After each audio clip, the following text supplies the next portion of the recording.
In MVP they trust.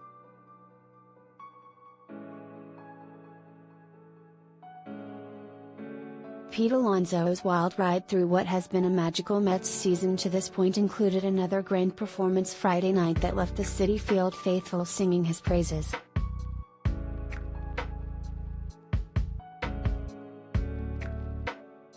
The slugging first baseman had never hit a grand slam before 2022, but it's clear this isn't just another season for Alonso.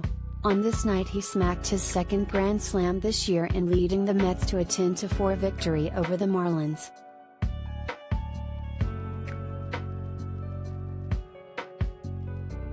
Alonso's slam in the sixth, following an overturned call that might very well have been otherwise ruled a double play, if not a triple play, punctuated an inning in which the Mets sent 11 batters to the plate and scored 7 runs. The blast gave Alonso 19 homers, which leads the NL, and 63 RBIs, which leads MLB. Alonso, in 435 career games, became the second fastest to reach 125 homers in Major League history. Ryan Howard needed just 405 games to reach that mark. The previous second fastest was the Yankees' Aaron Judge, in 447 games.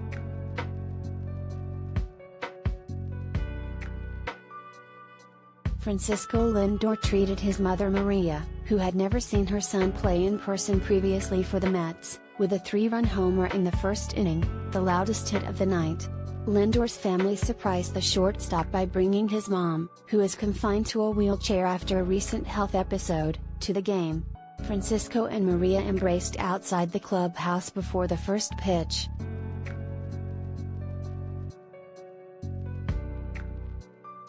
The Mets also received a solid performance from Carlos Carrasco, who allowed 3 earned runs on 8 hits with 7 strikeouts and 2 walks over 6 superscript 1/3 innings.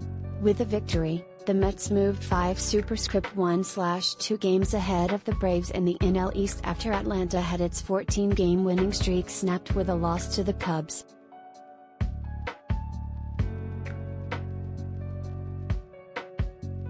In the game-deciding 6th inning, Luis Guillorme's long fly to left center was ruled a catch by Brian De La Cruz, but the Mets won a replay challenge that showed the Marlins center fielder had trapped the ball against a fence.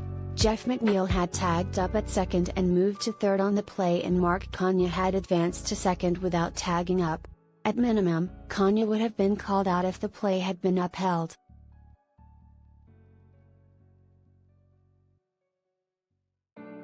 But Guillorme's long single loaded the bases and J.D. Davis smacked an RBI single to right that extended the Mets' lead to 4-1 against Pablo Lopez.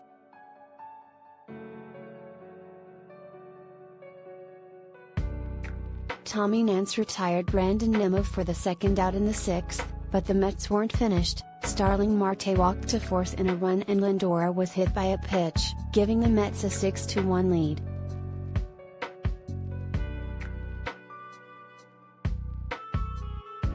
Alonso then jumped on the first pitch and his blast just cleared the 358-foot sign and left. Alonso circled the bases to chance of MVP and took a curtain call from the first base dugout.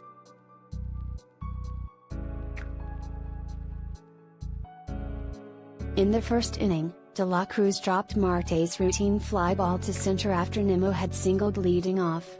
Lindor followed with a 440-foot rocket to center field that left his bat at 108.2 miles per hour, delivering 3 runs. The homer was Lindor's first since June 4, 3 days after he fractured his right middle finger by slamming it in his hotel suite's double doors in Los Angeles.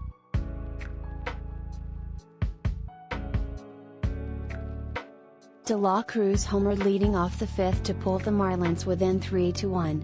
It was the 3rd homer allowed in 2 games by Carrasco, who had 5 straight starts without allowing one, beginning on May 15.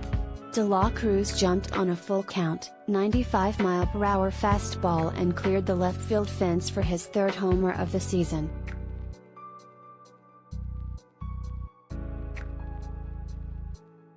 Carrasco escaped trouble in the 6th, retiring 3 straight batters after John Verdi singled leading off the inning and stole second against Thomas Nido. In the fourth, Carrasco allowed 2 singles but avoided trouble by retiring Willians Astudillo and Jacob Stallings.